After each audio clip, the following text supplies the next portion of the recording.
बहुत दूर एक घने और हरे भरे जंगल में एक नदी के किनारे बसा था हरियाली वन, जहां हर जानवर अपनी अलग दुनिया में जीता था। यहीं रहता था गजराज, एक विशाल और भोला भाला हाथी जिसकी ताकत से बड़े बड़े शेर भी कांपते थे।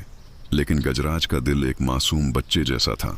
उसी जंगल के दूसरे कोने में रहती थी चालाकी लोमड़ी, छोटी, फुर्तीली और अपनी तेज जुबान के लिए मशहूर। सब जानवर उससे दूर रहते थे क्योंकि उन्हें लगता था लोमड़ी सिर्फ अपना फायदा देखती है।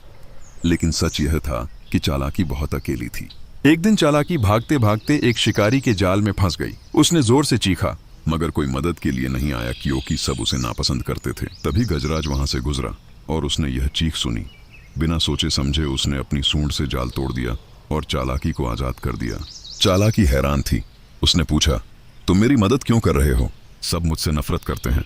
गजराज मुस्कुराया और बोला, क्योंकि जरूरी नहीं कि सब तुम्हारे जैसा सोचें, मैं तो बस एक दोस्त देख रहा हूँ। उस दिन से दोनों की दोस्ती शुरू हो गई।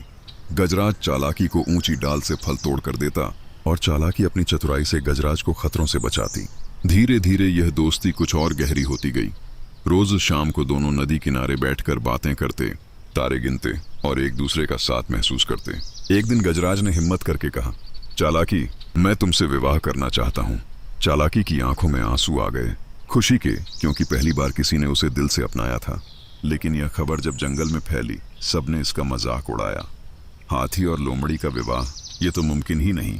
बंदर हंसे, हिरण हैरान हुए। शेर राजा, जो जंगल का मुखिया था, भी इस बात से नाराज हुआ।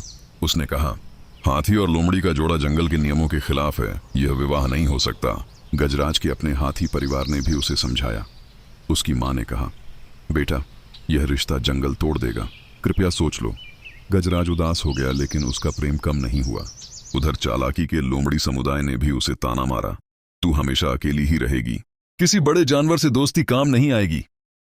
चालाकी का दिल टूट गया, मगर उसने हार नहीं मानी। रात को चालाकी अकेली बैठी रोई। गजराज वहां आया और उसने कहा, दुनिया क्या कहेगी, इसकी चिंता मत करो, मैं तुम्हारे साथ हूं हमेशा। दोनों ने निश्चय किया कि चाहे कुछ भी हो जाए, वे विवाह करेंगे। उन्होंने जंगल के एक पुराने बरगद के पेड़ के नीचे विवाह की तैयारी शुरू कर दी। लेकिन जंगल में एक और खतरा छुपा था। एक दुष्ट शेर, कराल, जो शेर राजा की गद्दी हड़पना चाहता था। उसने इस मौके का फायदा उठाने की सोच ली। कराल ने जंगल में अफवाह फैलाई कि विवाह वाले दिन जंगल पर शिकारियों का हमला होगा, ताकि डर के मारे सब जानवर विवाह रोकने आ जाएं और उनमें फूट पड़ जाए। विवाह वाले दिन पूरा जंगल इकट्ठा हुआ, कुछ खुश होकर, कुछ रोकने। फूल, पत्तों और रंगोली से सारा आंगन सजा हुआ था। ढोल की आवाज गूंज रही थी। तभी अचानक कराल और उसके दुष्ट भेड़िए जंगल में घुस आए, शोर मचाते हुए, शिकारी आ रहे हैं, भागो। सब जानवर डर के मारे भागने लगे। अफरा तफरी मच गई। गजराज समझ गया कि यह सिर्फ एक चाल है। उसने अपनी बुलंद आवाज में गरज कर सबको रुकने को कहा, यह झूठ है, कोई शिकारी नहीं है, यह कराल की चाल है।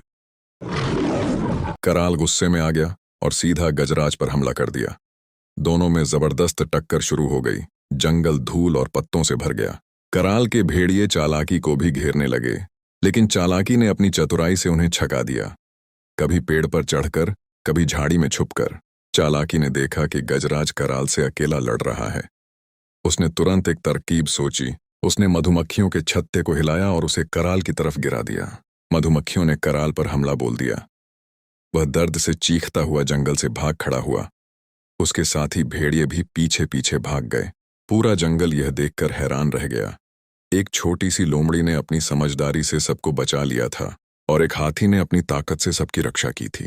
शेर राजा आगे आया, सिर झुकाकर बोला, मुझे माफ कर दो मित्रों, मैंने तुम्हारे प्रेम को समझा नहीं। आज तुमने पूरे जंगल को बचाया है। गजराज की मां भी भागती हुई आई और उसने चालाकी को गले लगा लिया। बेटा, मैंने तुम्हें गलत समझा, तुम हमारे परिवार का हिस्सा हो, उसने कहा, आंखों में आंसू के साथ। लोमड़ी समुदाय ने भी अपनी गलती मानी और चालाकी से क्षमा मांगी। आज सबकी आंखें भर आई थीं। दोस्ती और प्रेम ने सबका दिल जीत लिया था। अब विवाह फिर से शुरू हुआ और इस बार पूरा जंगल खुश होकर शामिल हुआ। ढोल नगाड़े बजे, हिरण नाचे, बंदर गीत गाए। बरगद के पेड़ के नीचे गजराज और चालाकी ने फेरे लिए। चिड़ियों ने फूलों की बारिश की और पूरा जंगल तालियों से गूंज उठा। शेर राजा ने खुद उन्हें आशीर्वाद दिया, आज से यह जंगल का नियम होगा, प्रेम किसी भी आकार, जाति या रंग का मोहताज नहीं होता। सबने तालियां बजाईं। रात होने तक उत्सव चलता रहा। गजराज और चालाकी नदी किनारे खड़े थे। चांदनी रात में एक दूसरे का हाथ थामे मुस्कुरा रहे थे। चालाकी ने गजराज से कहा, पहले मैं सोचती थी कि मैं कभी खुश नहीं हो पाऊंगी, क्योंकि कोई मुझे समझता नहीं था। लेकिन तुमने मुझे सिखाया कि सच्चा प्रेम सब कुछ बदल सकता है। गजराज ने मुस्कुराते हुए उत्तर दिया, और तुमने मुझे सिखाया कि ताकत सिर्फ शरीर में नहीं, दिल में होती है। दोनों ने एक दूसरे को देखा और हंस दिए। उस दिन के बाद हरियाली वन में सबने साथ मिलकर रहना सीख लिया। छोटे बड़े, तेज धीमे, सब एक दूसरे का साथ देते थे। आज भी कहा जाता है कि जब जंगल में सच्चा प्रेम जीतता है तो पूरी दुनिया उत्सव मनाती है। सीख, प्रेम किसी आकार, जाति या दुनिया की सोच का मोहताज नहीं होता। सच्चा रिश्ता दिल से बनता है।